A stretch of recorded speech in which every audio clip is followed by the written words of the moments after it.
All right, beautiful people, welcome back to another amazing and impactful episode of the Truvel Forever podcast, where we try to live our best life through the lens of holistic health. Y'all know how we do.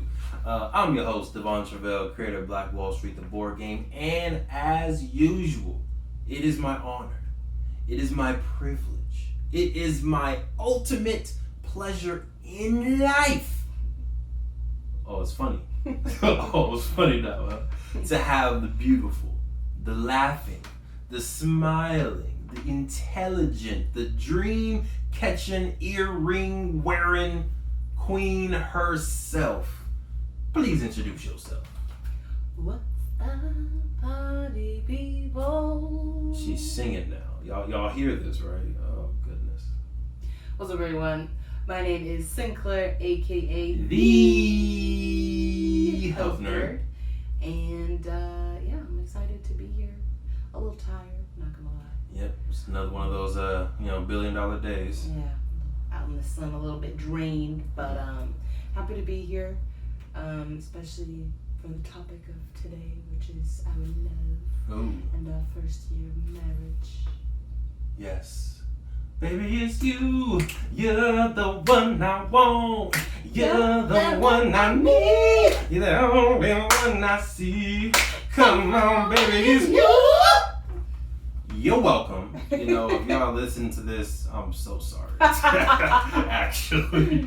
But shout out to our folks listening on Spotify, Apple Music, Google Music, all that good stuff. We appreciate the love and support on the audio and podcast listening platforms. If you're not, feel free to tell a friend, share the love. And if you're watching on YouTube, Truvel Forever TV, much appreciated. Make sure y'all like and subscribe. So, like the Queen said, today we are going to be talking about love, and more specifically, kind of our own wedding, marriage, and just our experience with the first year of that process. And for me, I feel like I didn't talk to too many people beforehand. The month of getting married, talked to a bunch of people, but before that, I hadn't really known too much about what to expect or how to deal with the first year of marriage. What are things to look forward to? What are things that I can do well as a husband?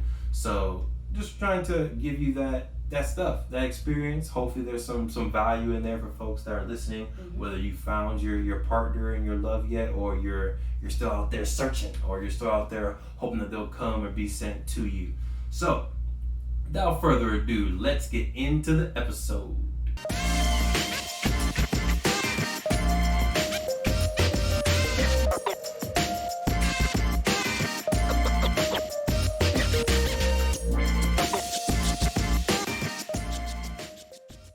So, first thing that we want to talk about, Queen, is what were your expectations of what marriage is supposed to be?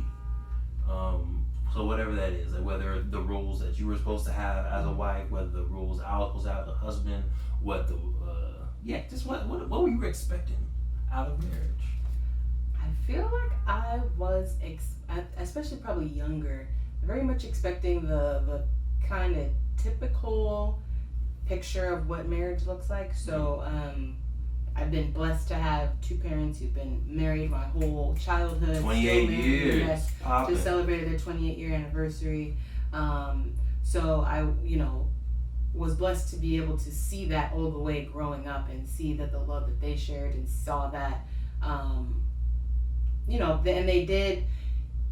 And I don't, of course, I don't know what agreements or what dynamics that they necessarily had at the beginning of their marriage, but they did seem to take on some of the typical roles that we see, like a man and wife, or two partners take. But specifically, we're talking stereotypically and typically a man and wife, and a husband and wife, in terms of my mom did do most of the cooking, but on Mondays my dad would be off, so that would be his day to cook. So both parents cooked, but my mom did most of the cooking throughout the week. So, I don't know if your parents listen to the podcast or not. Who cooked better? I don't know if they're listening, so I don't know what type of trouble you might get in. You're going to get me in trouble, because then we're going to be at my parents' house and we're going to be watching YouTube like last time. And it's going to be showing up and they're going to be like, hey, That Okay. was funny. For those, so we were on our YouTube channel watching our wedding video, and then you know how YouTube will bring up the next video, and it happened to be the 5 love language episode that we did, which is a really good episode. Y'all should go back and check it out. But the queen was talking about like her own kind of childhood and how she felt like the love language that she knows is her now, which is words of affirmation. She wasn't getting that as a child, and then like she quickly like left the room. What I do to do? I'm gonna work on homework now. I was like, oh, okay. And then her parents like, huh? What is this we're talking about? We didn't love you. Oh, good times. But it was a good, I think, learning experience to talk through it. And, you know, I talked about love language with them. I know I felt like you were kind of just too shocked about the situation to really dive into that conversation at that point with them. But I think it was a good conversation to have with our parents and let them know what our love language is. Because there's still, hopefully, a lot of years to be loved by our parents. So it's important for them to know that stuff. Long story short, Queen, which parent throws down? I thought you were going to forget about that. No, what? Which parent, growing up, not now, growing up, which parent did you prefer to cook? Probably my mom. Yeah? Yeah. Okay. I feel like my dad, if I remember correctly, my dad's go-to was spaghetti. And you were just like, spaghetti has never been on the top of my list. I don't remember the last time I've had spaghetti because it's just to me. And the reason why it was hard for me is because my dad did do a lot of the baking though. So a lot of the experimental baking, the little chocolate lava cakes that we would make. Anything we tried to make homemade, like even like pancakes and stuff like that. Usually my dad was doing that. And you know how I'm about my baked goods. So that's why I'm like... She's very serious about her baked goods, y'all. Peach cobblers, so that's why I'm like, So for dinner, probably my mom it's kind of unfair. She did more of the cooking, so like she had more of the dishes that I think that that I enjoyed. But yes, my dad could throw down with those desserts, and of course on the grill, grilling steaks and stuff. I love me a good steak. Mr. Wilson got skills on the grill. Ribs, all that good stuff. So it's tough, but I would have to say back then probably my mom. Okay. So circling back to the marriage expectations, so you started covering like roles. As part of marriage, you were expecting that the wife would do most of the cooking, maybe not all, and then what were the roles that you were expecting the husband to do? The first thing that comes is yard work. He's very diligent about his yard work. He's also good, like a handyman almost too, because although it wasn't not always successful, but like whenever we did have an issue, he would try to fix it. With my cars, like he was always pretty good about knowing, maybe not being able to fix it, but at least knowing what the issue was. Even once I was older and got my first car, like he would show me how to change the tire and change the oil and all that stuff. So I feel like it's kind of the typical, like, knows how to fix cars and do yard work and that type of stuff. So I feel like I grew up, and I don't know if that influenced my desire to cook right now. It's very possible. I think as of now, it's not a gender role thing that's why I like to cook, but it's very possible that did influence. But yeah, I feel like that was kind of my expectation, is just and even my favorite shows, like I wasn't really into like cartoons as much as a kid. Like I never was into like Pokemon or Digimon or anything of that stuff, Yu-Gi-Oh!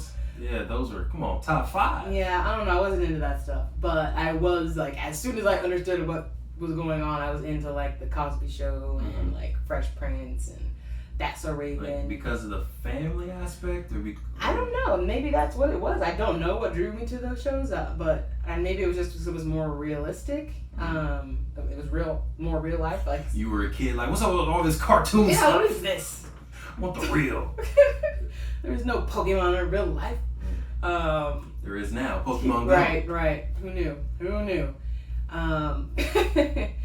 But yeah, so I feel like growing up watching those types of shows where they were very black family centered, and not even just black family centered. Like I would watch Full House. I'd watch all the shows, all the family shows. So I feel like seeing those roles, I feel like probably also reinforced my thoughts of what a wife and a husband should do.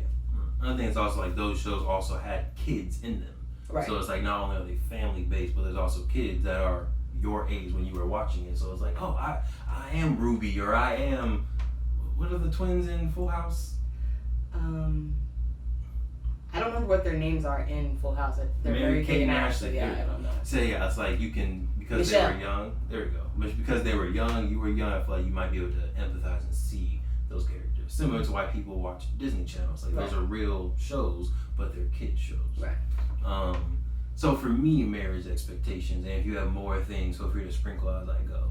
But I feel like it's kind of similar to what you were saying, as far as my mom growing up did most of the cooking. My dad threw down a little bit, and I feel like his main thing that he would make is the sloppy Joe tacos, probably. But my mom would cook a whole bunch of different stuff. That seems like something your dad would probably cook. Sloppy Joe tacos, hamburger helper, like the real stuff that, you know, could taste good, but it wasn't like real cooking, chefing. And I feel like my mom grew up, her dad was a professional chef, worked for UC Santa Barbara. Yeah, my grandpa was a chef, worked for UC Santa Barbara. So I feel like when she was growing up, she had her dad cooking, which is, you know, reverse gender roles, but she learned how to cook. Right. So then when she became a mom, she's thrown down in the kitchen. Something that's slightly different with my parents, and I think I kind of had this expectation, but I also try to not have it at the same time, which is a weird thing in consciousness. But they were very adamant about splitting stuff financially. So like they were, you know, splitting bills 50-50. They were making sure that you have your money, I have my money. And I feel like that was kind of my expectation of what marriage is. It was like, okay, you're coming with 50%, I'm coming with 50%, and together we're making 100%.